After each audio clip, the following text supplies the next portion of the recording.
JKC खबर अब तक में आप सभी का स्वागत है। मैं हूं आपके साथ नीरू शर्मा। खबर अब तक में आगे बढ़ने से पहले आइए नजर डालते हैं इस वक्त की प्रमुख सुर्खियों पर। एमबीबीएस छात्रों ने जीएमसी बारामूला में किया विरोध प्रदर्शन। ओपन मेरिट डॉक्टरों के लिए एसआरओ 49 की बहाली की मांग। सीआरपीएफ की 35 बटालियन द्वारा बड़गाम में सिविक एक्शन प्रोग्राम के तहत मुफ्त चिकित्सा शिविर का किया गया आयोजन।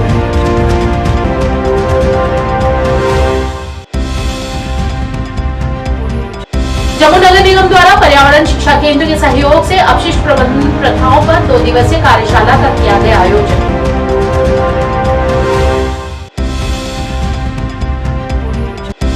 डीसी बारामूला ने डीएलईएमसी बैठक की अध्यक्षता की। आधार धारकों से बायोमेट्रिक्स, जनसांख्यिकी डेटा और दस्तावेजों को अपडेट करने का किया आग्रह। अब समाचार विस्तार से। सरकारी मेडिकल कॉलेज बारामूला में एमबीबीएस छात्रों ने एसआरओ 49 की बहाली की मांग करते हुए आज विरोध प्रदर्शन किया।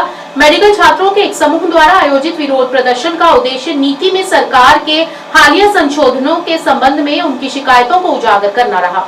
छात्रों ने इस बात पर जोर दिया कि एसआरओ 49 ने ओपन मेरिट डॉक्टरों को कैरियर में उन्नति जैसे आवश्यक लाभ प्रदान किए हैं और इसके निरस्त होने से उनके लिए महत्वपूर्ण कठिनाइयां पैदा हो गई हैं। प्रदर्शनकारियों ने नियम 17 के तहत कठोर नीतियों पर भी अपनी चिंता व्यक्त की, जिसके बारे में उनका मानना है कि ये चिकित्सा समुदाय पर नकारात्मक प्रभाव डालता है। उन्होंने एसआरओ 49 को बहाल करने और नियम 17 की समीक्षा करने के लिए तत्काल कार्रवाई का आह्वान किया।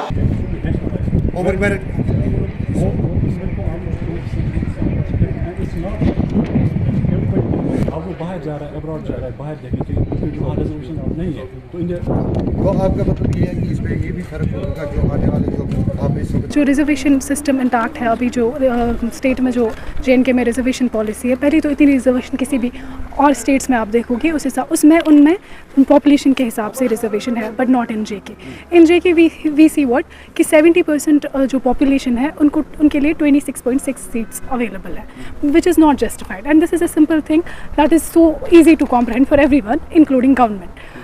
सेकेंड जो है जो रूल 17 है, रूल 17 के अकॉर्डिंग जो एक कैटेगरी वाला बंदा है वो अगर ओपन मेरिट में उसको सीट मिल जाती है तो वो कैटेगरी यूज़ करता है to get his desired branch और to get his desired college, लेकिन उसकी जगह जो सीट खाली हो जाती है उस जगह पे दूसरा कैटेगरी वाला बंदा आ जाता है। तो इस हिसाब से ये जो पूरा सिस्टम है it seems to me as if ये कैटेगरी वाले लोगों के लिए ही बनाया गया है। Just 26.6% seats for 70% of the population. इस हिसाब से लगता है कि why are even open merit candidates fight competing in this. कोई कम्पीट करने का भी मतलब नहीं है। मतलब मैं तो एट टाइम्स ये सोचती हूँ why are they giving 100% to category so that कि जो ओपन मेरिट कैंडिडेट्स है वो इतनी मेहनत करते हैं फिर उसके बाद उनको नहीं मिलता है जो वो चाहते हैं, उसकी वजह से ना ही उनकी मेंटल हेल्थ पे असर पड़ता है, उनकी इमोशनल हेल्थ पे असर पड़ता है।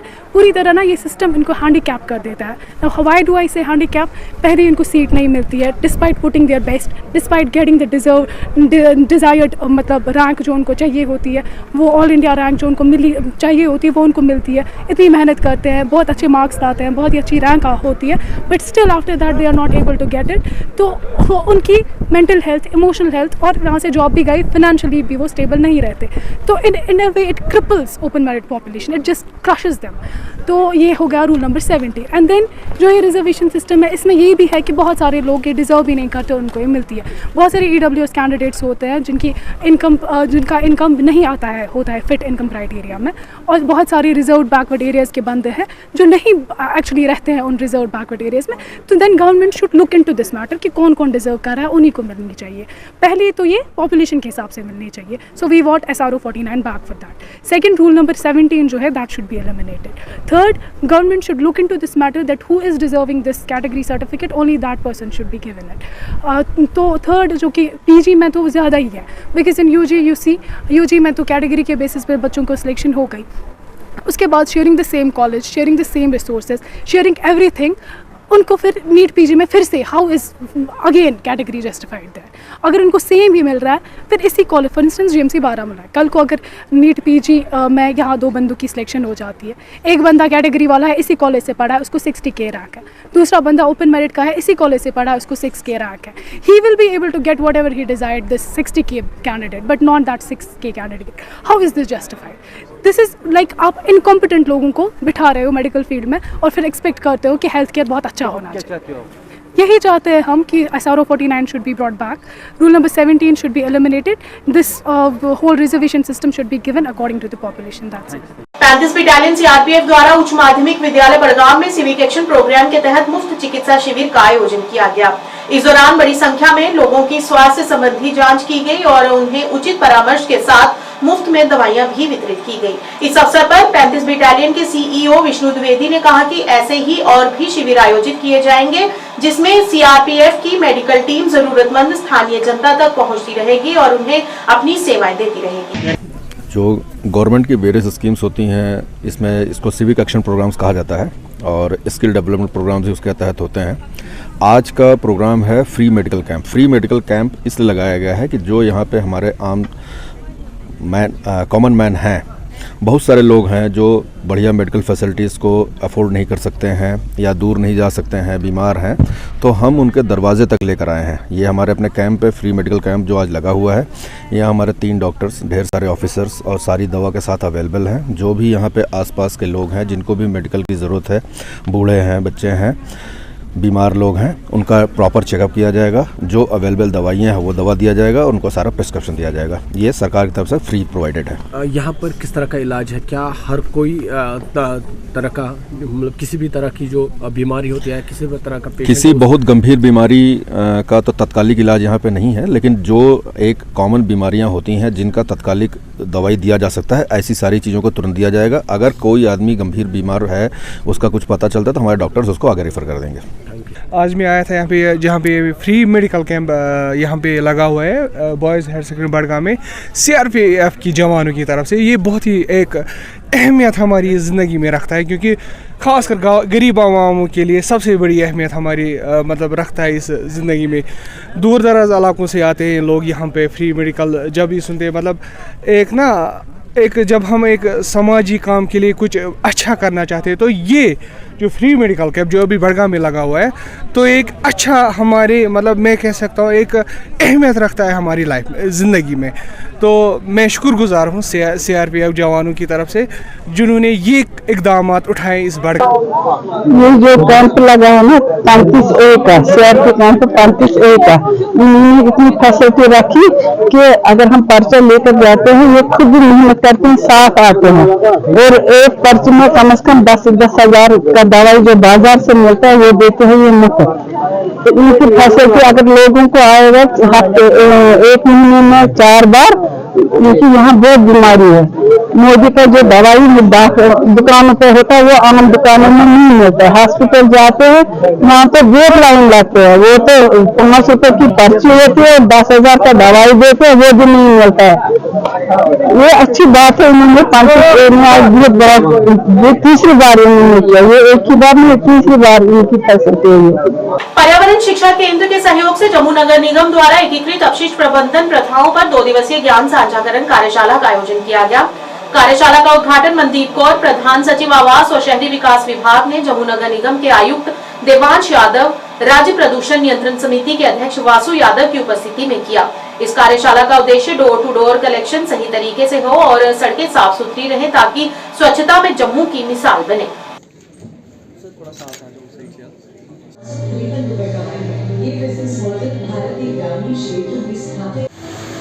2 दिन की workshop centre for environment education के साथ मिलकर जेएमसी ऑर्गेनाइज करा रही है. पूरे जम्मू कश्मीर में स्वच्छ भारत मिशन 2.0 के अंदर अलग अलग डंपिंग साइट्स का बायो रेमेडिएशन किया जा रहा है. 30 से ज़्यादा मटेरियल रिकवरी फैसिलिटीज़ बनाई जा रही हैं. डोर टू डोर कलेक्शन अच्छे से चले और कूड़ा कचरा हमारी सड़कों पे ना रहे, इसके लिए सिस्टम्स बनाए जा रहे हैं. इस वर्कशॉप में पूरे जम्मू कश्मीर के एग्जीक्यूटिव ऑफिसर्स, ईओस म्यूनसिपैलिटीज़ के आए हुए हैं और कमिश्नर सेक्रेटरी मैडम के डायरेक्शंस के अंडर हम लोग कोशिश कर रहे हैं कि आने वाले 1.5 साल में यानी कि 2026 मार्च तक हमारे सारे ही स्वच्छ भारत मिशन के प्रोग्राम प्रोजेक्ट्स कंप्लीट हो जाए और हमारे जम्मू कश्मीर को हम सही मायने में स्वच्छ बना सकें। आज की ये वर्कशॉप इसी दिशा में एक इम्पॉर्टेंट कदम है। डिप्टी कमिश्नर बारामूला मिंगा शेरपा ने आज डीसी ऑफिस मीटिंग हॉल में जिला स्तरीय आधार निगरानी समिति की बैठक की अध्यक्षता की, जिसमें जिले में आधार संतृप्ति की प्रगति की समीक्षा की गई और नामांकन और अपडेट से संबंधित चुनौतियों का समाधान किया गया। बैठक में अतिरिक्त उपायुक्त बारामूला डॉक्टर जहूर अहमद रैना, अतिरिक्त पुलिस अधीक्षक बारामूला सहित कई उच्चाधिकारी मौजूद रहे। बैठक के दौरान डीसी बारामूला ने सरकारी सेवाओं और लाभों तक पहुंचने के लिए एक दस्तावेज के रूप में आधार के महत्व को रेखांकित किया और निवासियों से, विशेष रूप से उन लोगों से जिन्होंने 1 दशक से अधिक समय से अपना आधार अपडेट नहीं किया है, अपने जनसांख्यिकी विवरण, बायोमेट्रिक्स और सहायक दस्तावेजों को अपडेट करने का आग्रह किया और माता पिता को सलाह दी गई कि वे अपने बच्चों के आधार बायोमेट्रिक विवरण को 5 और 15 वर्ष की आयु में अपडेट करवाएं ताकि उनका आधार सक्रिय रहे। अग्निशमन और आपातकालीन सेवा के उम्मीदवारों ने श्रीनगर में पत्रकार वार्ता आयोजित की। इस दौरान उन्होंने कहा कि हालांकि हमारा मामला एसीबी देख रही है, लेकिन हमें नहीं लगता कि इस मामले को सुलझाने में और कितना समय लगेगा। उन्होंने ये बताने की इच्छा जताई कि उन्हें बहाल किया जाए। उन्होंने ये भी कहा कि अगर ऐसा नहीं हुआ तो वे सड़कों पर उतरेंगे और बड़े पैमाने पर विरोध प्रदर्शन करेंगे और जिसके जिम्मेदार केवल और केवल एलजी सरकार होगी। आप पे भरोसा किया, इंडियन कॉन्स्टिट्यूशन को मद्देनजर रखकर अपनी बात आगे रखी, मगर इट इज़ अनफॉर्चुनेट अभी तक फायर सर्विस की रिपोर्ट जो है इस पर क्रिमिनल प्रोसीडिंग नहीं हुई है। अब ये साफ साफ दर्शाता है कि ये जो एसीबी है ये आईवाश है, बाकी कुछ नहीं है। इस प्लेटफार्म के जरिए से ये बात हम एलजी मनोज सिन्हा साहब तक पहुंचाना चाहते हैं। आपको हम 1 हफ्ते का वक्त दे रहे हैं, उसके बाद लाल चौक के अंदर प्रोटेस्ट होगा। एलजी मनोज सिन्हा साहब, I am giving you 1 week to public the report of R K. Goyal led committee. अगर 1 हफ्ते के अंदर अंदर यह रिपोर्ट पब्लिक नहीं हुआ, जम्मू कश्मीर की सड़कों पे फायर सर्विस एस्पिरेंट्स अनगिनत भीड़ देखने को मिलेगी।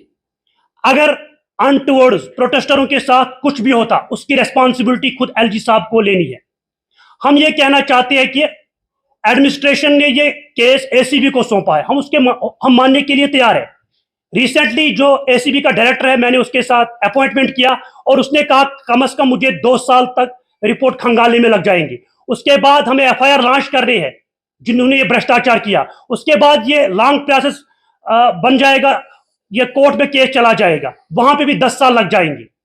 हम इस प्लेटफॉर्म के जरिए से एलजी मनोज सिन्हा साहब तक ये बात पहुंचाना चाहते हैं कि हमें एडजस्ट किया जाए, हमें नौकरी दिया जाए, एसीबी को अपना काम करने दो। जब तक एसीबी का रिपोर्ट जब आएगा, अगर वो हमारे फेवर में आएगा तो ठीक है, अगर वो हमारे अगेंस्ट एसीबी का रिपोर्ट आएगा, हम वॉलंटियरली उस वक्त रिजाइन कर देंगे। मेहरबानी कीजिए एलजी मनोज सिन्हा साहब, आपने 12 अगस्त को मुझे और मंजूर साहब को जम्मू राजभवन बुलाया, आपने हमारे साथ एक वादा किया, आपने कहा कि इस लिस्ट को मैं स्क्रैप कर दूंगा, लेकिन अनफॉर्चुनेटली यह कहना पड़ता है we are crying since 2020 but unfortunately LG of this duty never listen our voice but the genuine issue of fire and emergency scam। LG Manoj Sinha साहब, इस प्रेस कॉन्फ्रेंस के जरिए से मैं आपको वार्न करता हूं, जितने भी जम्मू कश्मीर के एस्पिरेंट्स हैं वो सारे के सारे लाल चौक जाम करने वाले हैं। लाल चौक के अंदर लाशें बिछेंगी हमारे एस्पिरेंटों की। हम पिछले 10 सालों से सड़कों पे हैं, लेकिन अनफॉर्चुनेटली एलजी मनोज सिन्हा साहब आपके बच्चे नहीं है, ये ब्यूरोक्रेट हमें तारीख पे तारीख दिए जा रहे हैं। ये जो ब्यूरोक्रेट, ये पब्लिक सर्वेंट है, उनको पब्लिक का काम करना है। जब हम सड़कों पे आएंगे, जब हमारा खून सड़कों पे बहेगा, तब एलजी मनोज सिन्हा साहब के आंखें खुल जाएंगे। एलजी मनोज सिन्हा साहब, हमने आपको हर एक भाषा में सुनाया। मैं यूपी गया, मैंने यूपी में देखा कौन सी भाषा बोलती है, वहां पे ज्यादा लोग उर्दू में बात करती है। हम इस प्लेटफॉर्म के जरिए से हमने आज उर्दू में आपको समझाया। मेहरबानी कीजिए, 3 बार मैं आपसे मिल चुका हूं और आपने कहा कि आपके साथ जस्टिस होगा। अनफॉर्चुनेटली यह कहना पड़ता है, हम पिछले 10 सालों से सड़कों पे, अब 10 से मस्त नहीं हो रही है। रिसेंटली आपका एक स्टेटमेंट आया एलजी मनोज सिन्हा साहब, आपने कहा अगर जम्मू कश्मीर के लोग 78% लोग कहेंगे कि मैंने काम कुछ नहीं किया, मैं जम्मू कश्मीर छोड़ दूंगा, यूपी चला जाऊंगा। एलजी मनोज सिन्हा साहब, मुझे बताइए आपने क्या काम किया जम्मू कश्मीर के अवाम के लिए? मुझे बताइए, हम पिछले 10 सालों से सड़कों पे हैं। आपने मुझे रिसेंटली जम्मू भी बुलाया, आपने कहा इस लिस्ट को मैं स्क्रैप कर दूंगा, आपके साथ जस्टिस होगा। आप मुझे बताइए, आप इन स्कैमर्स को बचाना चाहती है, वो हम होने नहीं देंगे। लास्ट पे मैं इस प्रेस कॉन्फ्रेंस के जरिए से हाथ जोड़ता हूं एलजी मनोज सिन्हा साहब, मेहरबानी कीजिए, जो आपने एसीबी को रिपोर्ट सौंपा है, एसीबी के डायरेक्टर साहब ने मुझे कहा कि मुझे 2 साल लगेंगे खंगालने में, मेहरबानी कीजिए इस रिपोर्ट को पब्लिक में लाइए। हकदारों का हक मिलना चाहिए, मेरिटोरियस कैंडिडेटों का हक मिलना चाहिए। अगर ऐसा नहीं हुआ तो हम सारे एस्पिरेंट्स, जम्मू कश्मीर के एस्पिरेंट्स, जितने भी चाहे एसएससी के रिलेटेड हो, जेके एसएसबी के रिलेटेड हो, जहां हमारे पेरेंट्स, हम सीधे लाल चौक जाम करने वाले हैं। जब तक हमारा खून सड़कों पे बहेगा नहीं, हमें लग रहा है कि तब तक आपकी आंखें नहीं खुल जाएंगे। नीदरफील्ड स्कूल सोपोर के अध्यक्ष एजाज मसूदी ने प्रवेशकों का स्वागत करते हुए कहा कि मेरी पहली प्राथमिकता उन छात्रों की सहायता करना है जो गरीब परिवार से हैं और छात्रों को एक सुरक्षित वातावरण प्रदान करना और इस विद्यालय का मुख्य उद्देश्य रहा है। Or any other charges which are not genuine with the admission.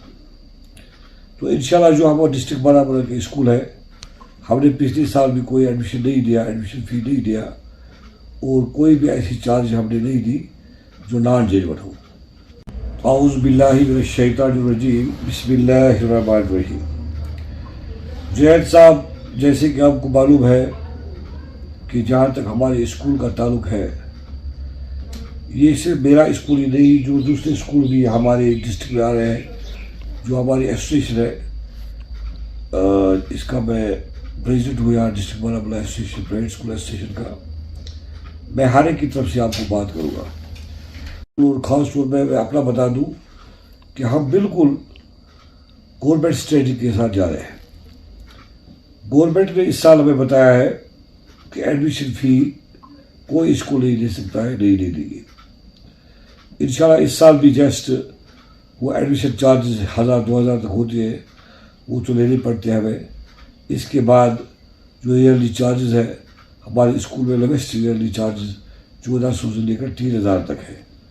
किसी बच्चे को 1400, 1500, 2000 तक, 3000 तक है हाइस्ट।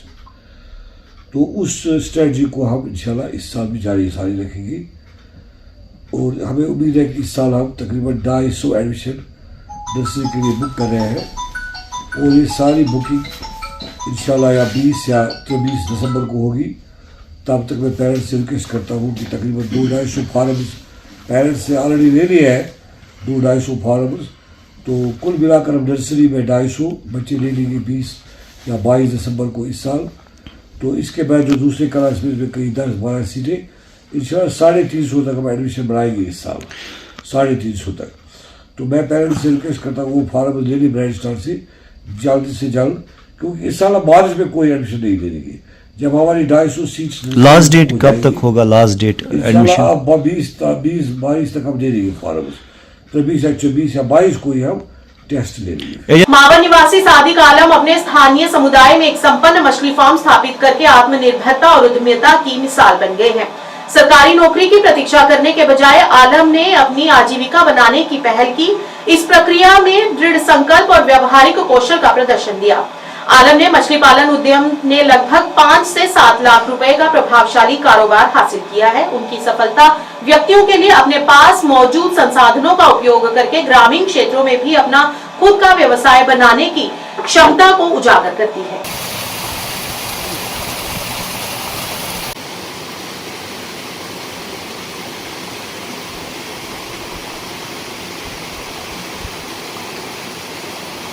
मेरा नाम सदीक आलम है। मैं यहाँ मोनावाल में बांडी में रहता हूँ और पिछले 2 साल से मैं इस फिश फार्मिंग के साथ लगा हूँ, वाबस्ता हूँ जी। तो आजकल जो है बेरोजगारी काफ़ी ज़्यादा होती जा रही है। तो मुझे आइडिया है, क्योंकि हमारी जो हमारी ज़मीन यहाँ पर थी, तो मुझे लगा कि ये कहीं बेकार है। तो मैंने इसी बीच सोचा कि मैं क्या कुछ ना कुछ इसमें करूँ। तो मैंने यहाँ पे गवर्नमेंट की मदद से, फिश डिपार्टमेंट की मदद से मैंने यहाँ पर एक क्राउड फिश यूनिट खड़ा किया। तो इंशाल्लाह काफ़ी अच्छा चल रहा है, काफ़ी इनकम मैं इससे जनरेट कर रहा हूँ। तो मुझे लगता है कि आजकल नौजवानों को जो है वो नौकरियों के पीछे न दौड़े, अपना कोई बिजनेस कोई ना कुछ खड़ा करे ताकि वो अच्छे से पैसे कमा सके। तो हाँ बिल्कुल, हमारे साथ इस वक्त कम से कम 4 से 5 जो है इस वक्त बंदे जो है हमारे साथ काम करते हैं, तो उनका घर भी चलता है और इंशाल्लाह हमारा घर भी अच्छे से चलता है। फिक्स डिपार्टमेंट के बगैर तो कोई कुछ मुमकिन नहीं था, क्योंकि उन्होंने हमें सब्सिडी दी ये सब बनाने में। तो और जो उनके वो ऑनेस्ट अफसर है उन्होंने काफ़ी हमारा सपोर्ट किया सब में ये सब बनाने में।